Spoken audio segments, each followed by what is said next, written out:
Down on the bridge pool with Mr. Deeks, and he's just realised after about an hour of fishing that he's been fishing 6 foot shallower than he should have been, because his plummeting's absolutely rubbish. But he's just gone and caught this lovely roach pretty quickly after he got his depth right. I'm guessing that fish is pounding a little bit.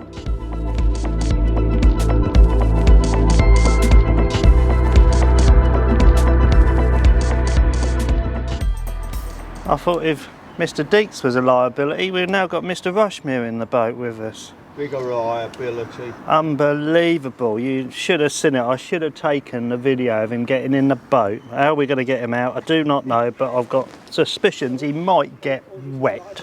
Well, Bill's caught a lovely dace. He reckons it's about 8 ounces. I reckon it's about 4. 3.5. Got to admit, if he was really honest, he didn't even have a bite. He just went to wind in and it was on the end. So unfortunately, I think the old boy's lost his touch or his eyesight. I don't know. But it took him about half an hour to land it, but fair play. Not a bad dace actually. Well, it's about 2:30 and I can't say the fishing has been that inspiring actually. First trot down this morning, had a nice sea trout. Second trot down, lost a sea trout.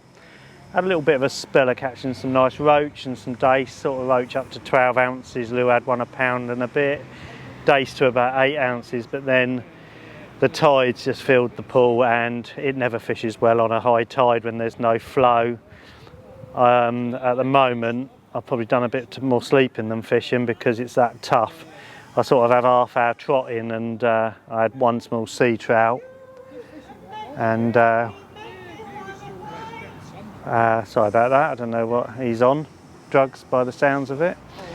Yeah, and it's just so tough. You're trotting and working really hard with a long rod, centre pin, getting a bite here and a bite there, catching a small dace, a small roach. But I think, to be perfectly honest, this probably will be our last trip here.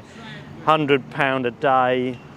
We came 5 years ago, we had 26 sea trout, loads of other fish. It was brilliant, but it's never lived up till that first day. Last year was absolutely terrible. I don't think we could catch a fish over £1.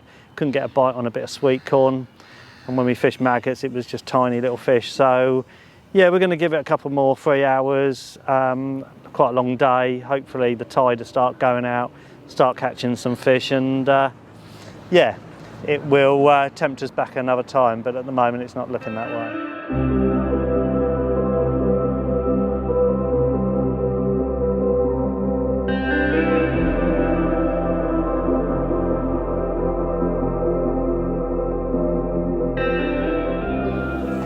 Well, welcome to Old Berry Hill Fisheries near Dorking. Today is the start of my first session for zander with customers. It's about the 9th of October. Not perfect conditions, bright blue sky, but we're going to be fishing into darkness and hopefully the zander will come onto feed when it gets dark. And we'll have a few. Beautiful place, beautiful venue, and one that's produced a lot of zander for me, friends and clients over the years. We've had them to £16 in previous years, just fishing small pieces of sardine on running rigs, and hopefully today we'll be rewarded with a few. A double's a good fish here now. We did have a couple of doubles guiding last winter, so hopefully it'll live up to its reputation. The bobbins will start lifting and twitching, and come 9 o'clock when we leave the venue, I'll have a couple of happy customers. Got quite a few guiding days booked in, so yeah, expect a few fish to be landed over the coming weeks. With father and son, Rich and Will. And I did tell them, don't worry, we're not getting any bites, because when it happens, it'll happen. It's just getting dark, and 2 rods have gone off at once. And they've both got PBs. We're just going to weigh these and get them. Yeah, we're just about to pack up. Richard's rod's gone off. What's that, number 4 or 5? 4. And this one weighs £11.6. That's what you call a zander and a half. And Will's had a couple as well, so fantastic night. here at Berry Hill Fisheries on the old lake. Well done, Rich. Thank you.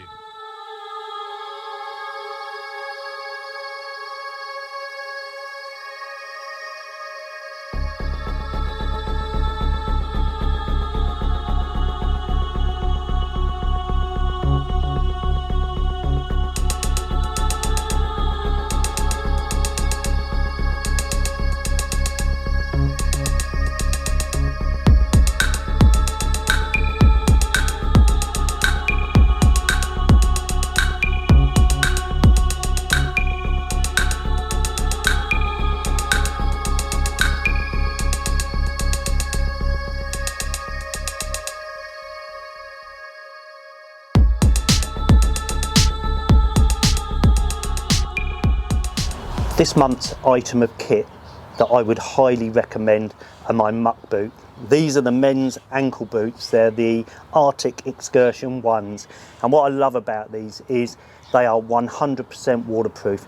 You don't have to treat these, and they're really, really comfortable. They've got a neoprene inner which keeps your feet warm. These are actually rated down to -40. But I'd still recommend you buy a size bigger and put a couple of pairs of socks on, especially if you're not moving about. But like me, I spend loads of time roving around the chalk streams for grayling, and these you can just paddle through the muddy puddles, through the frosty wet grass, and at the end of the day your feet are going to be dry, they're going to be warm.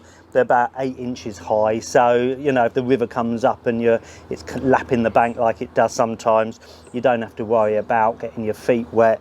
They've got these little tags on the back that are really good idea because you can slip them on and slip them off really easily.